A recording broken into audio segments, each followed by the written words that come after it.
Hi, I am Saida Waseka and I'm the brand manager at Redoq.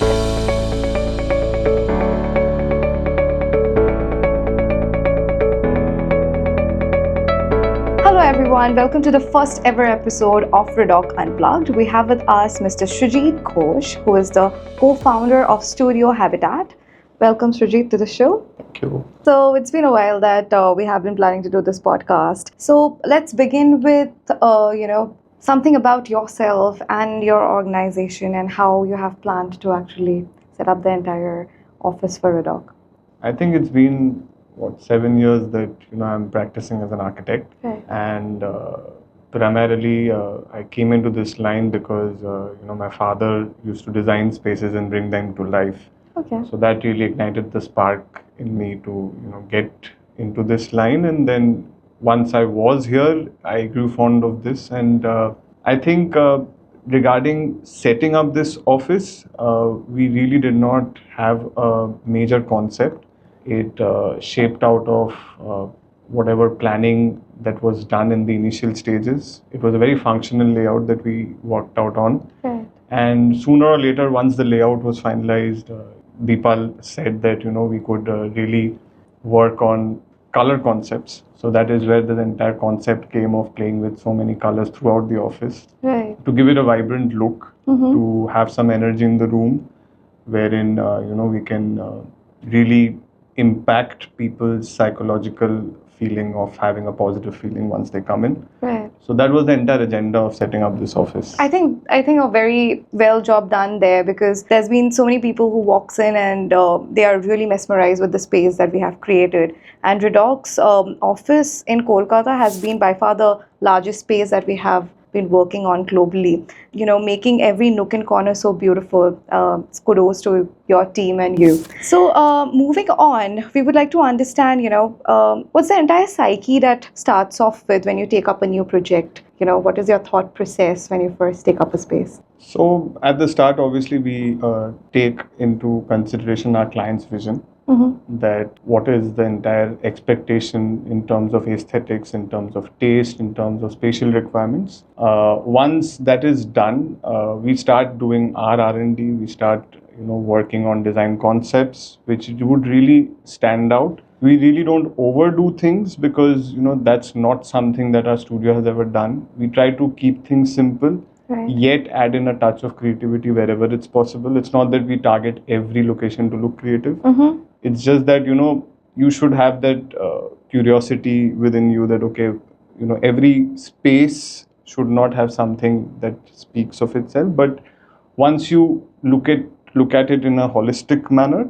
you get a feeling of something very beautifully designed. Right. So that's how we approach our projects. And yes, a client's vision is very important. In case they are going in the wrong path, we try to guide them in the right way, and we try to implement as much elements of design as possible and take it forward.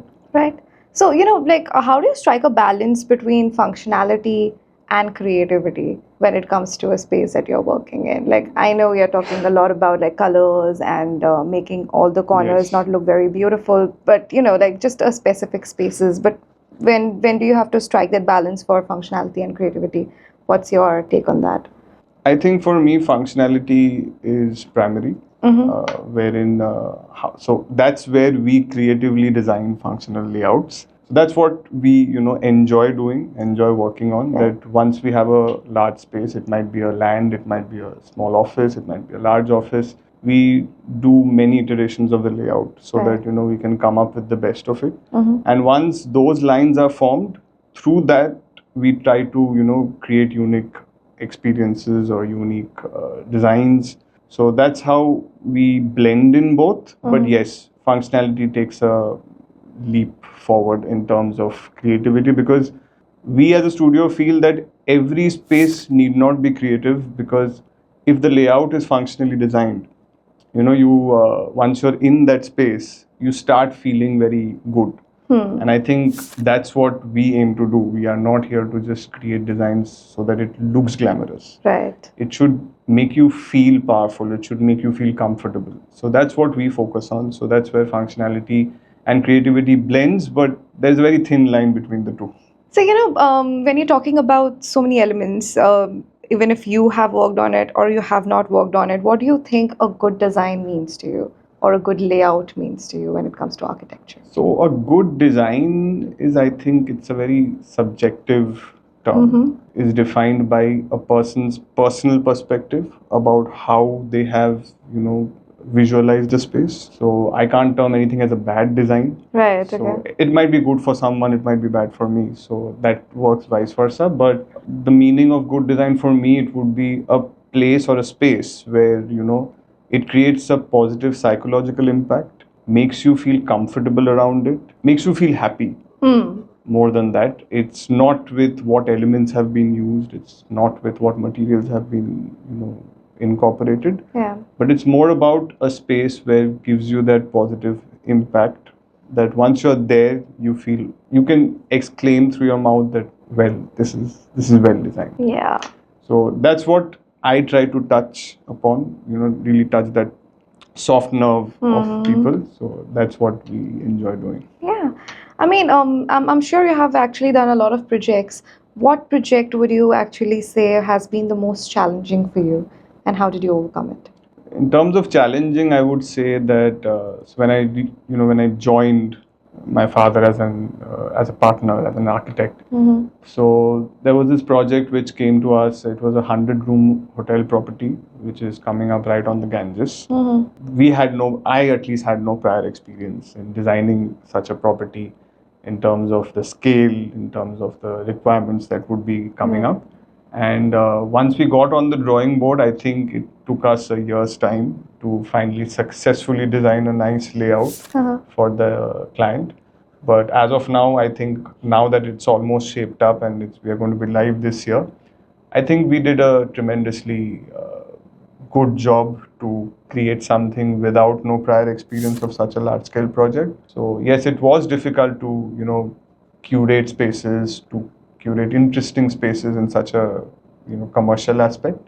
But I think we did really well. So that was challenging. It took us almost more than a year, I think. But yes, we finally achieved it. Yeah, massive. I mean, 100 rooms must be a huge mammoth task, but great. Yeah, another question I'd like to ask you is that how was it like working with people for Redoq's office and your journey throughout? I'll just give you a brief of how I met him. So he came through a friend, a referral, just out of the blue that, he's there, he's looking for an architect and a designer. So we met, I think, last year, March maybe. And once we were there at his office, so we discussed and we immediately clicked, right? And we collaborated on his residential project right across the table. And then within a month, he came to us and he was like, you can go ahead and design our office as well. And that's where the partnership began with him. Working with him is fun, I would say, because he loves to explore ideas. The best part, again, which I probably missed, is that the best part this office shaped up so well was because of his freedom to the designing team. To me, that he let the ideas flow. He did not question. He does not doubt. He's always in for new things, and very energetic person, no doubt about it. And on the creative side, he himself has 10 different ideas whenever we are discussing any designs. But yes, he always gives us the upper hand.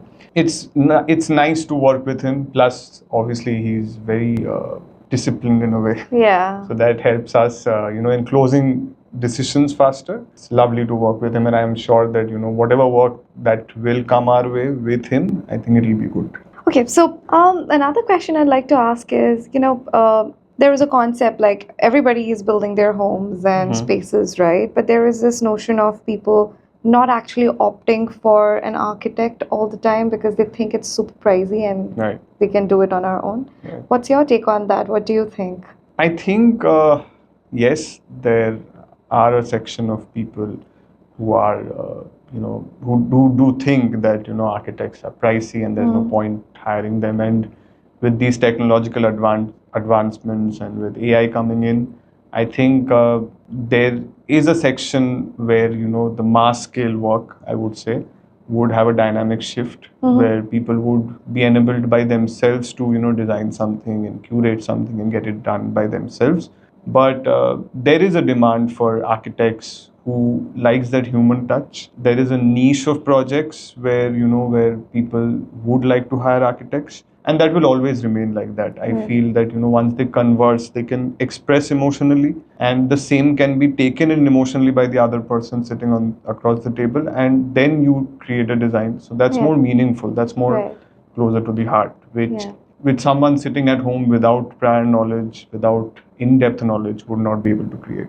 So I think that demand would always be there, and it will never diminish. Absolutely. Yeah. And Srijit, like, what tools do you guys use to create the design layouts and everything? So I use sketching, right? Okay. So sketching is, I think, if I thoroughly think about it, sketching is something that is the biggest tool that I use to express my designs and showcase it. And then obviously CAD and SketchUp and 3D rendering softwares are there, Right. which are used. Obviously, 3D visualization software is something that we widely use nowadays, so that even as architects we can understand what kind of blocks and masses we are producing. It helps us understand the designs better at a very early stage. So I think yes. So sketching, and then moving on to the AutoCAD and computer software. Right, right. With the advent of AI, right? Like, do you think the entire process of you guys doing sketchings and your designs have any way fastened up or helped? Yes, with the functions that AI gives, I think yes, it does help us speed things, slightly better. But I am a person who's slightly orthodox. Okay. So I use AI for just very specific reasons in terms of giving few concepts and ideas. But I believe when you sketch or when you design something by yourself, it might take a lot of time. Yeah. But with that free flow of movement, with the free flow of hands, you get to design something much better. So another follow-up question could be, how do you see the future of this entire market to be, the architecture and the interior designing market? Well, it's growing. It's a very, very growing industry with real estate on a very high level at this point of time, both in India and across the world, I'm sure. I think interior designers can really grow in the next coming 10 years. Because there are a lot many projects which are coming up, a lot of new opportunities, and architecturally also I feel that a lot of investments are happening across the world. So if someone is really aggressive about their work, I think there's a lot of work that can be picked up. But all that said and done, AI is also kind of really speeding things up for many firms. Whoever it might be, me or someone else, but makes they need to make them feel that we are needed in some way or the other. So that should not fade away. But yes, this line is very prospective as of now. Okay, so if anybody wants to connect with you, where can people find you or connect with? I think they can connect with us through Instagram. We have our works which are already showcased there, and we have our contact details there as well.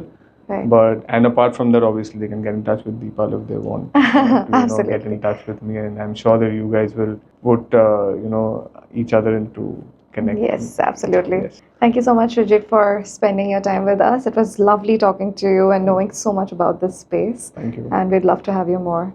Sure. Sure. And if you have liked the video, please do like, share, and subscribe to Redoq.